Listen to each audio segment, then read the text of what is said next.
Is it Sam in New York? Yeah. Hey, we got somebody. Thank you, Sam. How you doing? I'm doing good. How about you guys? Okay. Could be better, but we'll see. Yeah, the phone's not working, huh? Having a little trouble, yeah. Well, yours is, so I don't know why any of the others wouldn't be. Yeah, it's weird. Well, what I was going to ask you guys is, what are the origins of circumcision in the Bible? How did that come about?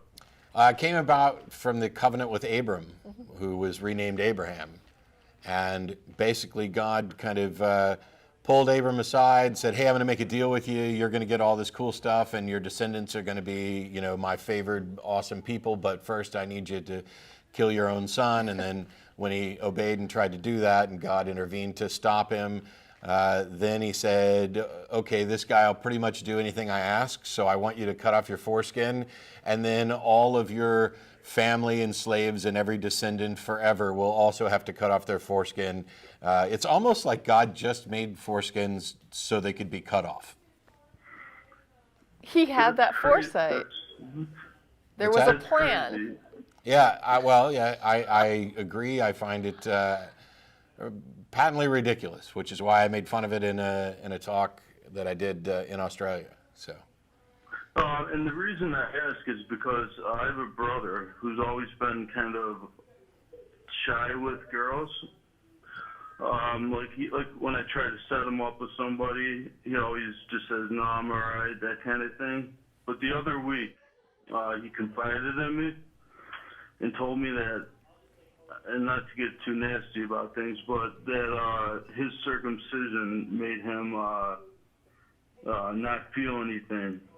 He lost pretty much all his feeling down there. And, yeah, so there's a lot of problems in this area, and not everybody's in disagreement. There were some studies that showed potential health benefits, but those studies are dubious at best. One of the things that they talked about was actually keeping it clean, and I can speak as I was a teenager at one point.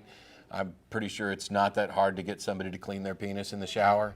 I think it's like vigorously cleaned on a regular basis. But one of the things is that people, when this came about as a kind of Jewish ritual, it needed to be done, by the 8th day. And this is how we ended up with this kind of automatic circumcision for infants. And it's something that I'm vehemently opposed to. If somebody, when they reach the age of reason and consent, decide that they would rather be circumcised, then I'm fine with them doing that on their own. And I don't see any good reason for doing it, as a de facto standard to anybody or to infants, especially without consent. The benefits I don't think are there, and I'm a big fan of people being the sovereign ruler of their own body. And if you're really concerned about health issues, then it seems to me that you could discuss it with the individual before they become sexually active and allow them to make a decision on their own. I don't want to equate it with like female genital mutilation, which is quite often and almost always far more impactful with regard to the individual's ability, because there's millions of circumcised men who can still feel and have sex and function. But your brother has an example of something where it went horribly, horribly wrong, which to me is just one more reason not to be running around doing it until somebody can actually consent to it. I'm in total agreement. I asked my Then you're mother, right. actually, why she did it.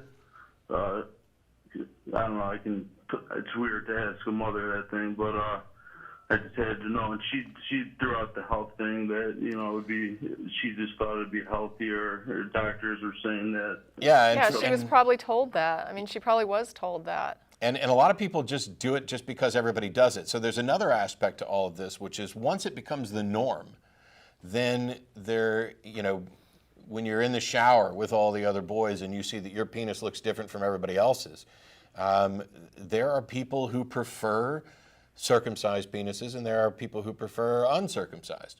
And when you shift what the norm is, you are basically putting everybody else in some other category where they may appear to be, freakish, even though they're the one that's still intact, or vice versa. And this is why, there's so many issues with this that go to body image, that go to people's self-confidence, that go to, not just whether or not do you feel pleasure and can you engage in sexual activity, but it's, are you comfortable enough with how your genitalia appears that you're willing to share it with somebody else?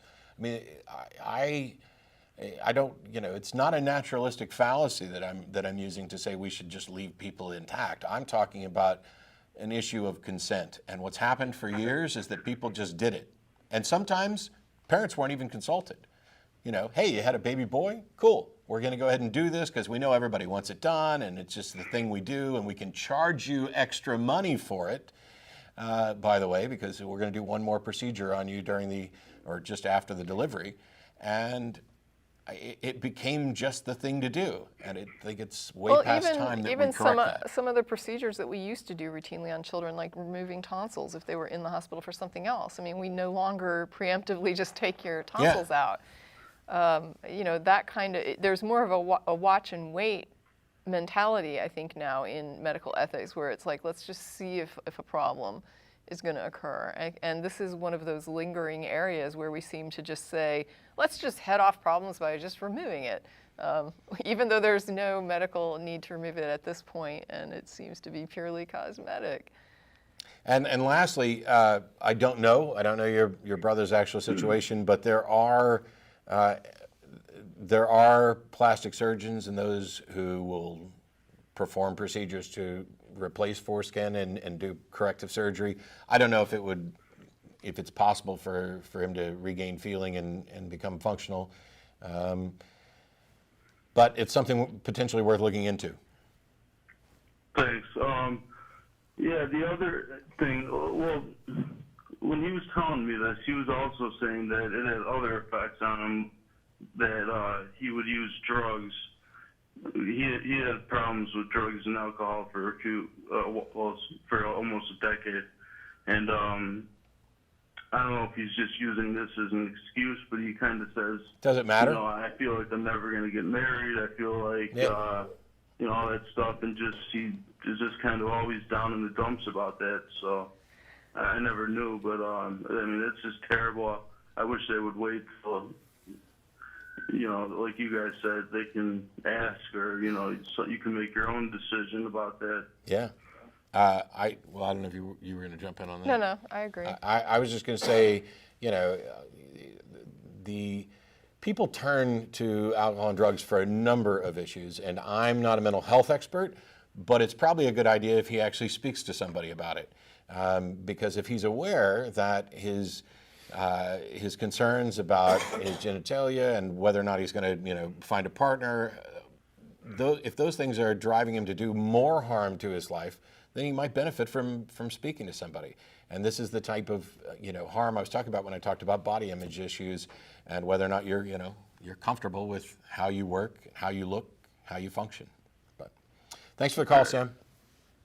Okay, thanks. Take care. All right, you too.